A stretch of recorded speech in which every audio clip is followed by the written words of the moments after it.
In this episode, Golden and I discuss Stranger Things, Season 4, Volume 2. Full speed ahead. The Omega Beam. Full power.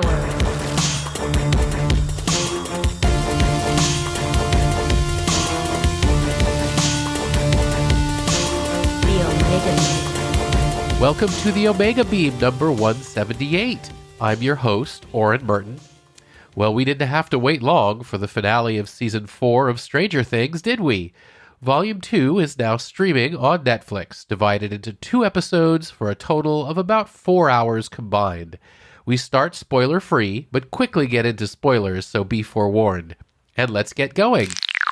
I am here with Golden to talk about Stranger Things Season 4, Volume 2. What did you think? It's very good. I've said this before, and I'll say it again. The lovely thing about streaming is that they can decide how long they want the episodes to be. Mm-hmm. If they feel like they just want to tell a continuous, in this case, hour and a half and then 2.5 hour story, they can do it. They can. The constraints are different. At the same time, there was one point in the 2.5 hour second episode, I don't remember precisely where, but you said this would be a good episode break. Yeah, if they had to break it. If they had wanted to break it, they could have. Mm-hmm. But it didn't need to be broken. I mean, you can, hey, if you want to break it, okay, fine. Okay, let's stop watching right now and we'll come back to it tomorrow. People can choose to do that on their own. Right. So, no, I thought that it was really well done. I think that all of the characters are developing. Mm-hmm. It's not, this is kind of like, maybe they're going to get back together, but it doesn't have to be that. Right. And they all have their moment to shine. Yeah, and they all have their difficulties. They all have what's holding them back and facing what's holding them back and coming through. Yeah, and if you saw Volume 1 of Season 4, you know that the effects and all the polish is there. It's just, it's a beautiful production. It's very well written. If I were to come up with a subtitle for this volume, and I mean this in the best possible way, I would say it is more is more. This is not this hasn't been a season, and this certainly isn't a conclusion of it where they decided to sort of pull it back and be subtle and all. No, it's all in your face, high energy. If you saw the trailer for it, then you know at one point, Eddie breaks out the electric guitar. This is not about subtlety. This is about we are going to just be as bombastic as we can, and it is beautiful. It is absolutely beautiful. It is done so well, and it is so entertaining at the same time, maintaining its emotional weight by putting the characters in real stakes. If you are a fan of Stranger Things and you've already seen Volume 1, then I expect you're going to see Volume 2, and I don't think you're going to be disappointed. Yeah, I think we said this last time. I think all the seasons of Stranger Things have definitely been at a very high level, but the first season was amazing, and the second season was a extension of that. The third season, I thought, kind of meandered a little and lost the plot, even though I enjoyed it. But fourth season is truly a return to form. It is excellent. I've heard other people say that they think it is their favorite season behind 1. I am not choosing between 1, 2, and 4. I think they're all I'm not great. choosing. Yeah, but I would definitely say if you were one of those people who thought Season 3, you're like, well, they're in a mall and I'm not that interested. This absolutely brings it back in the best possible way. So we should... Yeah, we're gonna move into spoilers. Yeah. Because it's kind of hard to talk about 2 episodes, totally. Right. 4 Exactly. hours without doing so. Exactly. So spoilers 1, 2, 3. This is a spoiler, but I would say that I know that one of the complaints in Volume 1, people were saying, oh, there's only 7 episodes, and there's only 2 episodes in the conclusion. It's like, yeah, but each episode in Volume 1 was longer than an hour. These last 2 episodes... the chapters was an hour and 38 minutes, almost 2 hours. Yeah.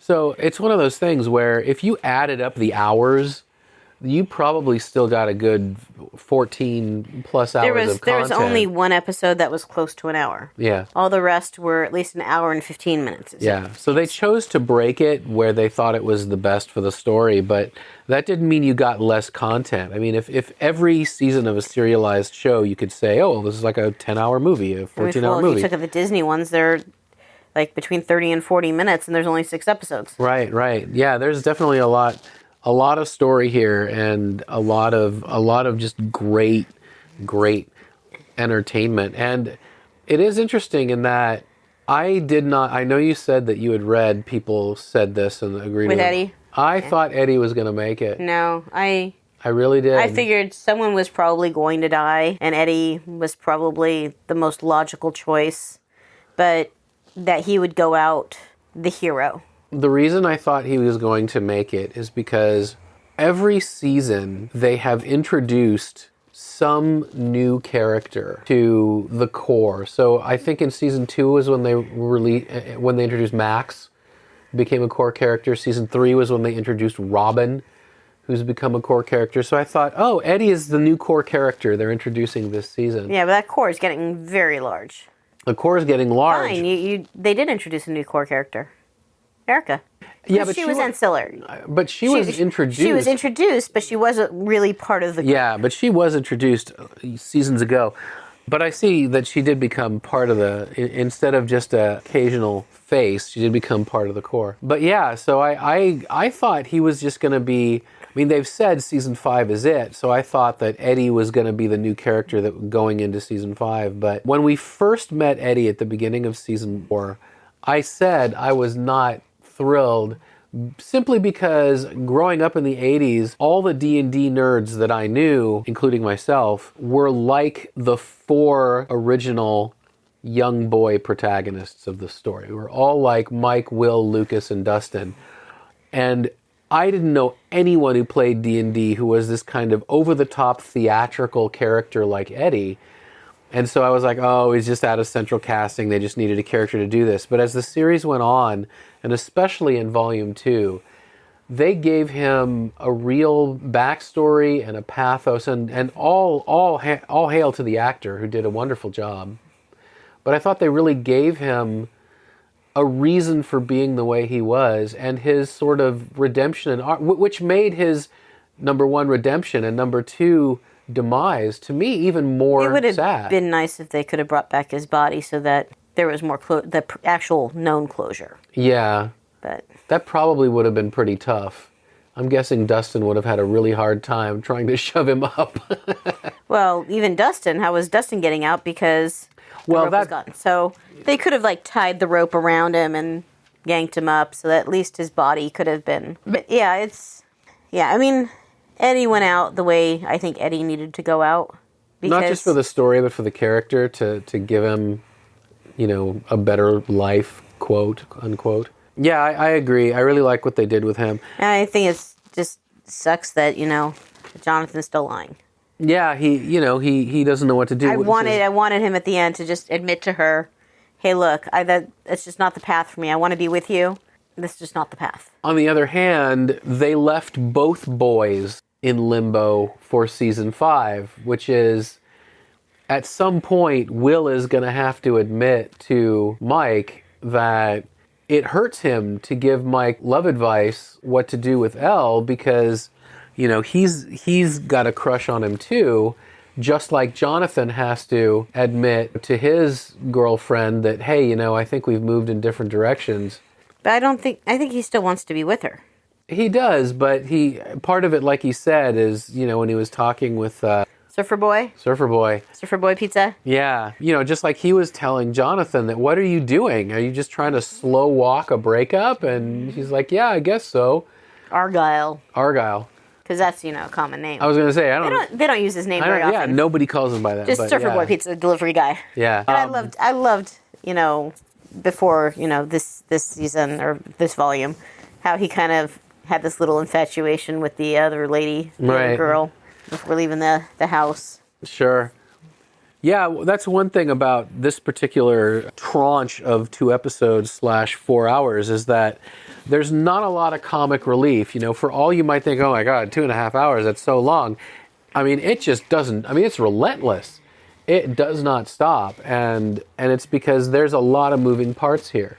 You've got Max, and is she going to get eaten by Vecna? You've got Eleven, who's trying to fight Vecna so that Max doesn't get eaten. You've got, the Dream Warriors, a.k.a., the Friday the 13th Nightmare Warriors who are going into the nightmare armed and ready to go. You've got the group of Joyce's kids / Elle driving across America. You've got Joyce and Hopper in Russia. There's so many moving parts, and each of their stories is incredibly compelling. And just by going from one to one to one to one to one, that 2.5 hours went real fast. Argyle is a little bit of the comic relief. He's a little comic relief. He keeps it a little bit lighter, especially for like that group. Right. And there's just something about Erica, I think, that keeps it a little bit lighter. Because there's this small, little, intense girl who's not going to take any crap. Right. And it's not. And although she runs, she still doesn't back down when that guy is like threatening her. Right. And it's not like there's no quips or anything. It's not like there's no amusing dialogue. You know, I got a kick out of the fact when Elle finally is in Max's mind to fight, and Max is like, "How did you get here?" And she's like, "Oh, I am hiding in a pizza dough, in a freezer, pizza dough, pizza boy freezer tank, right?" Yeah. She just looks at him like, but that's Elle. I mean, she's just literally answering her. Right. She doesn't know that that's not the answer that Max wants, or not quite the way Max wants to hear how she got here. Exactly. I mean, Giselle, I went into your mind. Oh, exactly. That would be, but that's not as humorous, and that's not as Elle. Yeah. I don't remember his name, but the actor they got to play Vecna, he is so deliciously diabolical, and he is so legitimately creepy in his mannerisms. Jamie Campbell Bower. Yeah, Jamie Campbell Bower, who I believe has been a character actor and done a number of things. Well, I know him from Sweeney Todd. Yeah, and we saw a trailer for a forthcoming movie with Sam Rockwell that he's in as well. And clearly this is an incredibly talented man, and he gives Vecna the exact amount of menace, because Vecna is supposed to be obviously Henry, the man who was a human like everyone else, or well, not like everyone else, but a human. He's a very bright human, and he's not, for all the murdering he's doing, he's not like a histrionic mustache twirling villain. He is someone who totally and completely believes he's right. As you know, every villain believes they're the hero. And he gives him this level of just frustration and simmering rage under calm that makes him absolutely terrifying. Well, he's got his hand in several different IPs. Okay. He's been in Harry Potter. All right, yeah. Which, you know, that's why it looks familiar there. Right. As young Gellert Grindelwald. Mm-hmm. He was in Twilight Saga, which neither one of us has really seen very much of. Which means that he's also, though, in The Fantastic Beasts as young Grindelwald. Gotcha. So, I mean, he's played King Arthur. He's actually been doing quite a lot. Yeah. And he's a very talented actor, and I'm glad they were able to get someone. And he can sing, because Sweeney Todd. Yeah. I'm glad they were able to get someone of his caliber, because once you start putting a guy under that much makeup, it's real easy, I think. It's like half a day? Yeah. It takes him half a day to get the makeup on? I think it becomes real easy to just let the makeup do the acting, but boy, he is an absolute, I mean, he's a delight because he's a terror. Basically. And if you want a good laugh, go look at some of the memes of him like drinking things and what people have done, because it's pretty humorous. Yeah. But I mean, they threw him out the window. They were like actually killing him, and they threw him out the window, which meant that they lost eye contact. You can get away. And it's like, you don't do that. You make sure that he's dead first. I did appreciate that. On the one hand, I did see one. You know, if you look around online, you're going to find people complaining about anything. But some people were complaining. There's a lot of backstory, a lot of sort of monologuing, you know, various characters. I think it's done incredibly well and in wonderful scenes, and it doesn't slow things down. But they want to get a lot of story out. And one of the things I was very glad they did was there's this question from season 1 that continues, which is, of all places in America, why Hawkins, Indiana? Why this little podunk town in Indiana? Now, there's a million answers to that question, and it can be as simple as because that's what the creators wanted to do, and it's like, you know, a Stephen King / Spielberg thing and whatever, or there could be an in-story reason for it. And I thought the in-story reason was very good, was because that's where Henry basically was created, if you will. That's where Vecna was created out of Henry. That's where he was tortured by Papa, and that's where all the badness happened. So that's where and since this is his thing, he's doing this, it's not just randomly happening. This is why he wants to start at Hawkins. He wants Hawkins to pay. No, he wants to basically recreate Hawkins. Right, he wants to make it in his own image, but that's because that is his environment specifically, that specific reason. And I think that is a very good reason as to why one podunk town over another podunk town or over a big city. And the answer is because he has a personal relationship with that area. It just happens to be where the facility was that Papa chose. Exactly, and that happens to be where those, the characters that we know and love from the Stranger Things. Yeah, they did a really good job in that last episode where Elle goes up to Max in the hospital bed, puts her hand on her, and then you see her start to go into the darkness. Right, of her mind. Or whatever you want to call it.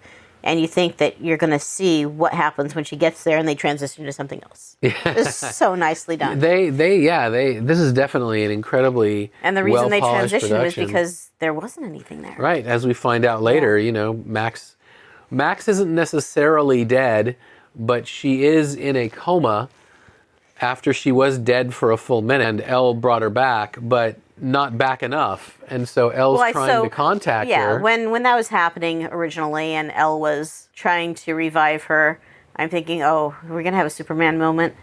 Is this going to reverse everything? Because she's going to bring her back, which means none of that actually happened. One of the things I remember someone saying this about, I'm trying to remember the name of the movie. It'll kill me if I don't remember it. The Last Jedi, where one of the things that was fairly controversial, and I'll admit that I didn't like it either, was Princess Leia, Mary Poppins-ing it back into the ship using the Force. And people are like, the Force never did that before. And other people pointed out, well, the Force is whatever the writers needed to do. And that's how I feel about Elle's powers, that I thought they were going to have her just, bring her back to consciousness and everything was going to be dandy. And I was like, oh, okay, there's a power we didn't know she had. She probably didn't either. I guess she has the power of plot, that they need it for the plot at this point, and so she's going to have it. And I actually, as tragic as it is, because, I love the character of Max, and it was an emotional moment when she thought she was going to die, and emotional that she didn't just come back. But at the same time, I think it made Elle a more realistic, quote unquote, and sympathetic character that she tried. And she was able to get a little bit of the way there, but not the whole way. Which, it's more, and I say realistic because obviously she's a fantasy superhero, but it does make it a little bit more relatable that she tries and fails. And Mike explains later that's why she's so bummed and being so untalkative at the end, is that she's never lost that badly before. I mean, she's lost her powers before, but she won big time when she did. It took everything out of her, but she still won big time. And she just staved off the worst for a little while. She didn't win. This season 4, I guess, was their Empire Strikes Back, which, one would argue is perhaps one of the best realized of the original Star Wars trilogy. And I think season 4 really sets you up for season 5. Obviously the ending lets you see what season 5 is going to be, dealing with the fallout of everything that happened in season 4. But I think it really sets it up that, okay, every character has more or less run up against their limit at this point, and we know they're going to have to surpass it if they're going to come out victorious in season 5. And as we've seen, not every character may come out victorious. And that makes the stakes very high and very real and makes the show that much better. You ready for some interesting trivia from IMDb? I am ready for interesting trivia. Just reference-wise, some people feel like the guitar solo to distract may be a winking reference to Meatloaf's "Bat Out of Hell," because he's riding his bicycle instead of a motorcycle.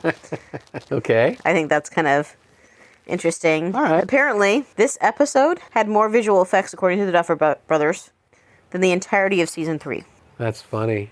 It's not surprising because it's so CG heavy. And I am guessing that David Harbour was losing the weight while making Black Widow, Yeah. because he was a lot lighter in this movie than he was in that one. Right. So he's probably on the way. I know he lost weight for that movie, but then also for this one, Right. which makes sense. I mean, you're in a Russian prison, you're probably not going to keep the weight Right. on. Well, they definitely wanted him to lose all the weight.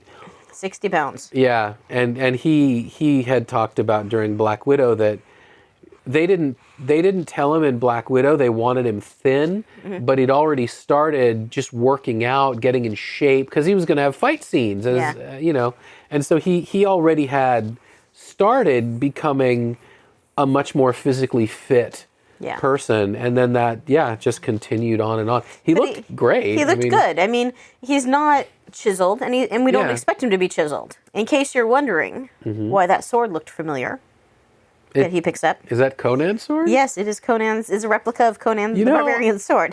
When I saw it, I'm like, that sword looks familiar. When I first saw it, my thought was, okay, that's from the Conan the Barbarian. I remember that sword. How it's there. It's fine. I mean, we watch these things because we love them, and we love 80s fantasy. Not obviously a lot of people who weren't born in the 80s, they wouldn't necessarily catch that. But if they go back and watch fantasy movies, they would have seen it. But yeah, I mean, I immediately noticed it, and I was like, oh, that's so cool. See, this I wouldn't have known. The matching jackets that they wear, Hopper and Joyce. Oh, Hopper and Joyce. Are copies of the coat that Kitty Pryde wore when she was famous. That Kitty Pryde wore when she famously called Professor Xavier a jerk. Oh, that's not something I would know. It's in one of the comics. Yeah. That one I wouldn't have known. Yeah. But I mean, the last episode only takes place over 3 days. Yeah. Which makes sense because it is very quick. Well, it's funny because the last episode takes place over 1 day until the last 20 minutes when we get a text that says 2 days later. Yeah.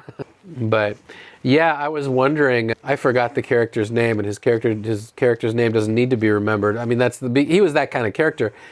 But the football jock who beats up Lucas. As they were fighting, I was like, okay, from a story point of view, he has to die. I mean, he's basically turned into a psychopathic murderer, and he has to die. But I didn't think that they wanted to taint Lucas by having Lucas kill him, and they don't. They have him be killed by Vecna, which I thought was perfect. And, nod to Stephen King, not only the talisman at the end, but the balloons exploding with blood is more of like an it thing. Yeah. So that's kind of interesting. Yeah. Yeah, I mean, the Duffer Brothers from the very first season have been incredibly open and vocal about how they took a lot of influences from Steven Spielberg, from Stephen King, from 80s movies, from 80s culture, from obviously Dungeons and Dragons, which is where the character of Vecna comes from. They've been very open about from comics and pop culture. They've been very open about how their creativity was in taking all of these things they loved and making something new. And I think season 4 is another fantastic and beautiful example of that. Okay, let's see how well you know your music trivia. Okay. Why, and this is still looking from IMDb trivia, why would Eddie's performance of Master of Puppets be particularly impressive? Why would it be particularly impressive? Yeah. Because in the soundtrack we heard drums and bass and a vocal, even though he was just playing the guitar. They only released the album within that last month. Oh, because beginning of March. Yeah, it was from that year. Yeah, I was not a Metallica fan until 1990, so I missed a lot of those early records. I was just not that big of a fan. But yeah, that's true. Now that you mention it, as a goth boy from the day, however, I did get a jolt of adrenaline and a happy dance out of the fact that The song over the end credits was, I believe, from 1982, the song Spellbound by Susie and the Banshees, one of the original 80s goth bands. It's a wonderful pop song. It's not all that gothy of a song, but I love that song. And John McGeoch, talking about guitar players, that is considered one of his sort of crowning moments. He was a fantastic post-punk guitar player in a lot of bands in that day, not just Susie and the Banshees, Magazine, and I think he was in Pill. And so that was wonderful to hear that. But then the music is so wonderful. I talked about in the last one how much I love Running Up That Hill by Kate Bush. I thought that was just a fantastic choice of music. They used, like, I'm not a huge Journey fan. I don't have a lot of Journey records, but one of my very favorite songs of theirs when I was a little child in the 80s was Separate Ways, which was a song that they used in this one, kind of a more soundtracked mixed version of it. And yeah, it was the music, and I mean, they have wonderful taste in music, and the music's always Yeah, I mean, it's because I know you're not a fan of horror, you're not a fan of gore, and yet you're still watching it. Yeah, because, Netflix has kind of created another rating, quote unquote, if you will, which is PG-15, if you will, or MA-15, or whatever they call it, where it's not quite rated R, so it's not like hard gore, but it's gorier than you're going to get in a PG-13 movie. And this is like basically my limit, is, because obviously it's gorier because it's dealing with otherworldly creatures that eat heads and stuff, but it's not like the kind of hard R, intestines everywhere, real grossness. I mean, I'm going to jump back real quick with the Meatloaf reference. Do you remember the name of his character in Rocky Horror Picture Show? Oh, Rocky Horror. Eddie. Yeah. I did not. I didn't remember that. Interesting. And apparently also, keeping with the Eddie, this is looking at the trivia for the second to last episode, when he says this is music, right, Iron Maiden's Peace of Mind. Yeah, he's holding up a Iron Maiden album. And their mascot. Eddie. Yeah. That I did remember from the day that Eddie was the mascot of Iron Maiden. But yeah, I'm sure when they were naming their characters, and I feel like there was a lot of little alien type throwbacks. It kind of seemed very like the guys in the tanks and them coming through the ducts, and yeah. There was a lot of, like you said, they're paying homage to what they loved. Yeah, and I think it is really an example of how creative they are. That we all, we of an age, or we who have seen all of these things, we know they're paying homage to these things, and we still love it because it's fresh. And you also made the comment, I think, when they're in the lab, right? They're coming in, you're like, oh, this is very like Star Wars. Yeah.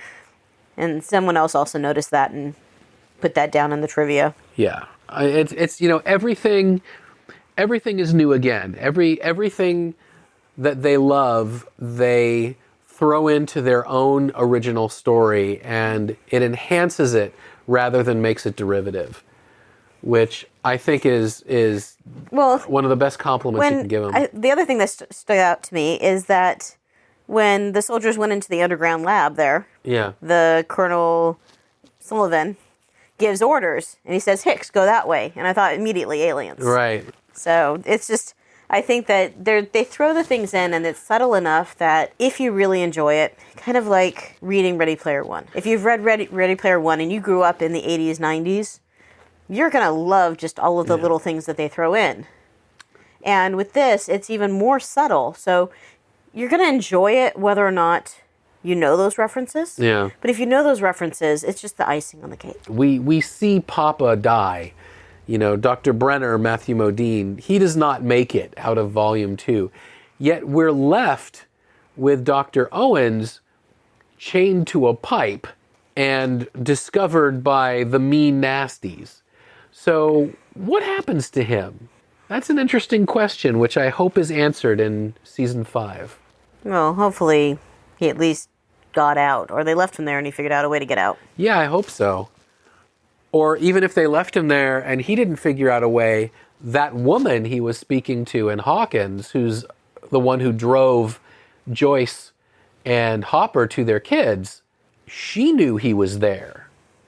So when the line got cut, she may have put a team together to go find out what was wrong, and then they may have discovered him and pulled him out. No, that's true. So I certainly then hope. I think he might have been the one to drop them off, but maybe not. Not if it was still on go. Because remember, like you said, 2 days. It may have taken them more than 2 days to wrangle up a team, to tell them what to do, to get them from Indiana to Nevada. These things may simply have taken time. But yeah, I really enjoyed the Paul Reiser character since the introduction in season 2. And I hope he continues. I hope that it's not done for him. That he gets... I hope we get to see him again because I enjoy the character, but at the very least, I hope we get closure. He's just, you're talking about comic. He has, there's just a lightness about him. Yeah. There's a lightness about him in that. There's a lightness about him in The Boys. Mm. Because he has that one little side character in there too. Yeah. But yeah, I mean, it's, all of the characters are growing in some ways, and, Lucas's comment to the captain guy is like, I wanted to be like you. I wanted to be normal, and then I realized that you're just basically an ass. He uses a different word, but yeah, and it's one of those things where I think the jock was supposed to be a very one-dimensional cardboard character. He was the one who sort of internalized the satanic panic of D&D will make you evil. He's the one who's never open to reason. He's the one who interprets everything that he sees very specifically through his lens of no one in my life is anything but perfect. He can't imagine that his girl would have gone to anyone but him. He can't imagine that anyone can be telling the truth once he makes up his mind. He was a very, very cardboard cutout character, but at the same time, he wasn't the main villain. He was just a supporting character who was there to further the plot. He represents people that are not open-minded and cannot think anything but what they originally think. Right. He was not designed to be one of the deeper, more well-realized characters of Stranger Things. He was the implied, regular person. Even, they've always made out, since season 1, Daddy Wheeler, Mike and Nancy's father, as just a disinterested bored Republican. He's always been that. They were hanging the Reagan sign in their lot. At the same time, you had Dustin's mother hanging the Mondale sign in his, so they're already getting a little political there. But he was always supposed to be this kind of disinterested guy. And he still is at the end. And he is at the end, yeah. But even he had enough independence to not just think this D&D club called the Hellfire Club, that they're all somehow Satanists. Yeah. Even he had the presence of mind and the independence to say, no, come on. These are kids playing a game. And I appreciate that even the side characters that are continuing characters are not simply that kind of cardboard cutout, but they did need to have one to represent that. And so they chose the jock, which, made sense story-wise. So speaking of the memes you were talking about, the great memes with the actor in full Vecna, prosthetics sitting drinking. I saw one that said, the look on your face when you realize it's going to be over 2 years till the next Stranger Things.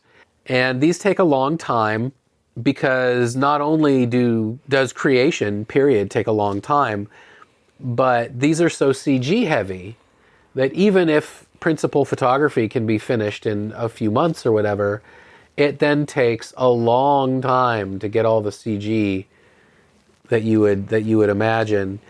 And it is. I mean, that's that you love a show when the fact that the next season is so far off makes you sad.